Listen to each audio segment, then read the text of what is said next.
हरे कृष्ण हरे राम, जय सिया राम जय हनुमान। तो भक्तों, आज मैं फिर से आ गया हूँ अपने यूट्यूब चैनल पे, जिसका नाम है भक्ति भाव फीलिंग। तो जैसे कि आप सबको मालूम है, टाइटल देखकर ही आपको मालूम पड़ गया होगा कि आज की जानकारी है गुरु और गुरु मंत्र के ऊपर। इसीलिए मैं आप सबको बताने आया हूँ कि गुरु क्या होता है और गुरु मंत्र क्या होती है। गुरु मंत्र वो होता है जो गुरु द्वारा हमें दी जाती है और उसके जाप से हमारे सारे पाप नष्ट हो जाते हैं। उस पाप नष्ट होते ही हमारे जितने भी पूजा पाठ या कोई भी स्तोत्र का पाठ या कोई भी गीता, कोई भी कुछ हम लोग पूजा पाठ करते हैं तो उसका डायरेक्ट फल हमें मिलती है, क्योंकि हमारे सारे पाप कट जाते हैं गुरु मंत्र से। गुरु मंत्र जो भगवान का ही एक स्वरूप द्वारा दी जाती है। गुरु ही भगवान के स्वरूप है और भगवान ही गुरु का स्वरूप है, और उसके द्वारा जो हमें मंत्र मिलता है उसी को हम गुरु मंत्र बोलते हैं। और गुरु मंत्र के जाप से हमें अंधकार से लेके प्रकाश की ओर गुरु ही हमें लाते हैं। जीवन में जब भी आप गुरु मंत्र धारण करें तो इतना याद रखना कि जब भी आप गुरु मंत्र धारण करेंगे उसके 3-4 साल में आप देखना कि वो नीचे नहीं, आपको ऊपर ही उठाएंगे। बशर्ते आपको गुरु मंत्र के ऊपर एक नियम बनाना पड़ेगा जो आपको गुरु ही बताएंगे। गुरु मंत्र होते हुए भी हमारे ऊपर कभी भी कोई बुरी शक्ति लग नहीं सकती, क्योंकि भगवान नाम से बड़ा नाम कुछ है ही नहीं। कहते हैं कि राम नाम से कोई बड़ा नाम नहीं है।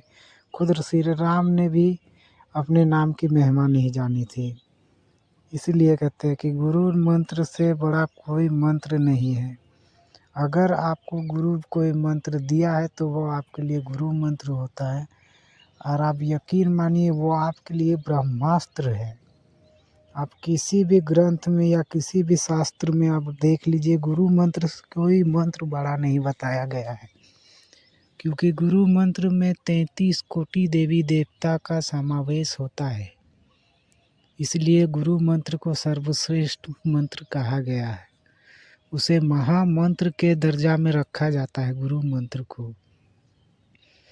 तो आई होप आप सबको मालूम पड़ गया कि गुरु मंत्र गुरु के द्वारा ही दी जाती है, और गुरु हमें बनानी चाहिए, क्योंकि हमारे भक्ति में उतनी सामर्थ्य नहीं है कि हम भगवान का दीदाई की झलक देख सकते हैं या उसके मार्गदर्शन में चल सकते हैं, क्योंकि हमारे अंदर उतनी तपोबल है नहीं। और गुरु जो होते हैं, गुरु के तपस्या, उसकी पाठ, उसकी विधि, उसका नियम, वो हर चीज़ करके रखते हैं। उसकी ऑरा इतनी बड़ी होती है कि सारी शक्तियाँ उसमें समावेश हो सकते हैं।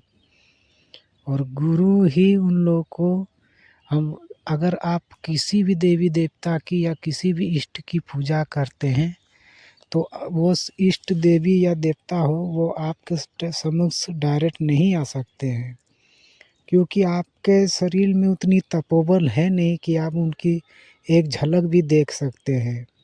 आपके नेत्रों में उतनी शक्ति नहीं, उतनी सामर्थ्य नहीं है कि आप उसके दीदार कर सकते हैं। इसलिए गुरु के द्वारा अगर गुरु मंत्र मिलता है तो वो एक सप्लाई को जिस तरह कंट्रोल करते हैं ना, उस तरह वो कंट्रोल करती है उस तेज को, और हमें उसके मार्गदर्शन करते हैं जिस भी देवी देवता की हम पूजा करते हैं। गुरु मंत्र से उसे कंट्रोल करके उसे हमारे हिसाब के अनुसार में ढलने को मजबूर करती है, ताकि हम उसके मार्गदर्शन में चलें और वो हमारे साक्षात्कार हो सकते हमारे सामने। तो गुरु को जीवन में बनाना बहुत ज़रूरी है। और गुरु वही होते हैं जो कृष्ण भगवान ने कहा था कि गुरु गोविंद दो खड़े काखो लागो पाए, बलिहारी जाओ गुरु आपने गोविंद दियो बताए। खुद भगवान श्री कृष्ण कहते हैं कि मुझ तक अगर आना है तो तुम्हें पहले गुरु को बनाना पड़ेगा, और गुरु और भगवान अगर दोनों समक्ष आ जाए तो सबसे पहले गुरु को प्रणाम किया जाता है। तो आप ही लोग सोचिए कि जब जब गुरु को इतना महत्व दे रहे हैं तो गुरु कितनी बड़ी हस्ती होंगे, और गुरु इतनी बड़ी हस्ती है तो गुरु के मंत्र कितना बड़ा होगा। गुरु को बहुत बड़ा पद पे रखा गया है, क्योंकि गुरु को 3 देवों में गिना जाता है। गुरु ब्रह्मा, गुरु विष्णु, गुरु देवो महेश्वरः। गुरु साक्षात परम ब्रह्म तस्मै श्री गुरुभ्यो नमो नमः। तीनों देवों के देव में इन्हें रखा गया है, क्योंकि तीनों देवों ने मिला के एक गुरु बनाया है, जो गुरु हमारे ऊपर मार्गदर्शन करेंगे हमारा। तो आशा करता हूँ, उम्मीद करता हूँ कि आप लोग समझ गए होंगे, और जीवन में गुरु बना लीजिए, ताकि आप कोई भी पूजा पाठ करेंगे ना तो उसका डायरेक्ट फल आपको मिले। क्योंकि ऐसे में आप कैसे भी कितना भी पूजा कीजिए उसका डायरेक्ट फल नहीं मिलेगा। बिना गुरु के आपको फल मिल ही नहीं सकता है, क्योंकि आपके पास उतनी शक्ति, उतनी सामर्थ्य, उतनी तपोबल नहीं है कि आप भगवान का कोई भी चीज़ आप ग्रहण कर सकते हैं। कुछ भी नहीं ग्रहण कर सकते, हमारा शरीर फट जाएगा, उतना हम लोगों के पास सामर्थ्य नहीं है। और गुरु के पास इतना तपोबल है, इतनी भक्ति है कि वो अपने अंदर सब कुछ समेट लेते हैं, और गुरु हमारे ऊपर भेजते हैं वो चीज़ कंट्रोल के हिसाब से, कि मेरे शिष्य को कितनी कितनी करके इसको जानकारी दी जाए, कितनी इसके पास शक्ति भेजी जाए ताकि वो संभाल सके। तो वो हर चीज़ सोच समझ कर करते हैं। जैसे मान के चलो कोई भी बिजली हो तो हम लोग मेन स्विच लगाते हैं, उसमें बिजली उतना ही सप्लाई देता है जितना हम लोग संभाल सकते हैं। उसी तरह गुरु मंत्र भी गुरु हमें उतनी ही शक्ति देते हैं, उतनी ही शक्ति को हमारे पास भेजते हैं जितनी हम लोग संभाल सकते हैं, उससे ज़्यादा नहीं भेजते हैं। तो आई होप आप सबको समझ में आ गया होगा गुरु के लिए भी और गुरु मंत्र के भी लेके।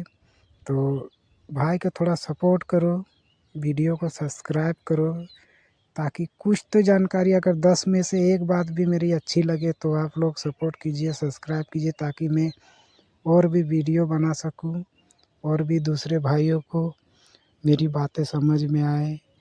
बहुत से भाई है, भक्त हैं कि जिन्हें बिना गुरु के ही पूजा पाठ करते हैं, उसे कोई लाभ नहीं मिलता है, तो उन तक मेरी वीडियो पहुंचाए ताकि वो लोग भी देखें, समझे और अच्छी तरह से फॉलो करें। तो ठीक है, अब मिलते हैं अगले वीडियो में, तब तक के लिए चैनल को सब्सक्राइब कीजिएगा। धन्यवाद।